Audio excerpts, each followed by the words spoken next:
கரூர் துயர சம்பவம் தொடர்பாக தாவேக தலைவர் விஜய் அவர்கள் நாளைய தினம் சிபிஐ முன்பு ஆஜராக இருக்கிறார். சிபிஐ அதிகாரிகள் நாளை தாவேக தலைவர் விஜயிடம் விசாரணையை தொடர உள்ளார்கள்.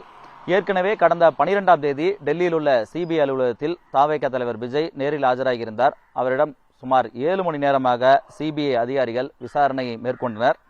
குறிப்பாக கரூர் துயர சம்பவம் தொடர்பாக பல்வேறு கேள்விகளை அடுக்கடுக்காக முன்வைத்தனர்.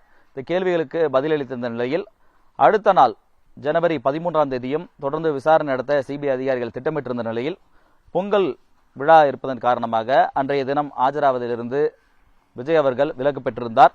இந்த நிலையில்தான் மீண்டும் இந்த வழக்கு தொடர்பாக ஆஜராகுவதற்கு இந்த அழைப்பாணையை விஜய் அவர்களுக்கு சிபிஐ தரப்பில் அளிக்கப்பட்டிருக்கிறது. ஆகவே நாளைய தினம் காலை 11 மணி அளவில் டெல்லியில் இருக்கக்கூடிய சிபிஐ அலுவலகத்தில் தாவேக தலைவர் விஜய் அவர்கள் ஆஜராகுவதற்கான வாய்ப்பு இருப்பதாக கூறுகிறார்கள். அதற்காக இன்று மாலை 4 மணி அளவில் தனி விமானம் மூலமாக சென்னையிலிருந்து டெல்லி புறப்பட்டு செல்ல இருப்பதாக தகவல் தெரிவிக்கிறார்கள்.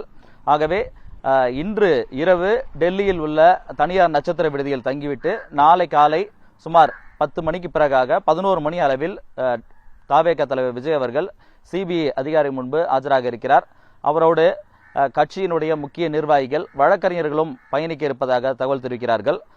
ஏற்கனவே 7 மணி நேர விசாரணை என்பது மேற்கொள்ளப்பட்டிருக்கிறது. அதனைத் தொடர்ந்து நாளைய தினம் முழுவதும் இந்த விசாரணை தொடர வாய்ப்பு இருப்பதாக கூறுகிறார்கள். குறிப்பாக காவல்துறை அதிகாரிகள் தரப்பில் கொடுக்கப்பட்ட அந்த விளக்கங்களும் அதேபோன்று மாவட்ட ஆட்சியர் கொடுத்த விளக்கங்கள், மேலும் இந்த வழக்கினுடைய பல்வேறு சாட்சிகளிடம் மேற்கொள்ளப்பட்ட அந்த விசாரணை பல்வேறு தரவுகளின் அடிப்படையில் இந்த கேள்விகள் எல்லாம் இடம்பெறும் என கூறுகிறார்கள். நாளைய தினம் மாலை வரை இந்த விசாரணை நடைபெற்றால் நாளை மாலைக்கு பிறகாக அங்கிருந்து புறப்பட்டு விஜய் அவர்கள் சென்னைக்கு வருவதற்கான திட்டம் இருப்பதாக கூறுகிறார்கள். ஆகவே ஏற்கனவே கடந்த 12ஆம் தேதி சென்னையிலிருந்து காலையில் தனி விமானம் மூலம் புறப்பட்டு சென்ற விஜய் அவர்கள் அங்கு டெல்லியில் இருக்கக்கூடிய சிபிஐ அலுவலகத்தில் சுமார் 11:30 மணிக்கு பிறகாக நேரில் ஆஜராகியிருந்தார். ஆகவே நாளைய தினம் முன்கூட்டியே, அதாவது காலை நேரத்தில் புறப்படுவதற்கு பதிலாக இன்று மாலை 4 மணிக்கு பிறகு சிறப்பு தனி விமானம் மூலமாக சென்னையிலிருந்து புறப்பட்டு செல்வதற்கான திட்டத்தை வகுத்திருப்பதாக கூறுகிறார்கள்.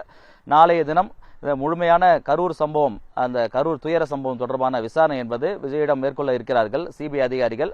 இதில் பல்வேறு கேள்விகளை முன்வைக்க இருப்பதாக கூறுகிறார்கள். அதாவது கடந்த 12ஆம் தேதி கேட்கப்பட்ட கேள்விகளிலிருந்தும் அடுத்த கட்ட விசாரணையாகவும் இருப்பதற்கான வாய்ப்பு இருப்பதாக கூறுகிறார்கள். ஆகவே இந்த பொங்கல் விடுமுறைக்கு பிறகாக தமிழக வெற்றி கழகத்தினுடைய தலைவர் விஜய் அவர்கள் டெல்லிக்கு, அதுவும் சிபிஐ விசாரணைக்கு செல்ல இருப்பதால் இந்த பயணம் என்பது முக்கியத்துவம் வாய்ந்ததாக பார்க்கப்படுகிறது. ஆகவே இன்று மாலை தனி விமானத்தில் டெல்லிக்கு புறப்படுவதற்கு ஆயத்தமாகிக் கொண்டிருப்பதாக தகவல் தெரிவிக்கிறார்கள். புதிய தலைமுறைக்காக ஒளிப்பதிவாளர் சதீஷுடன் சுரேஷ்குமார்.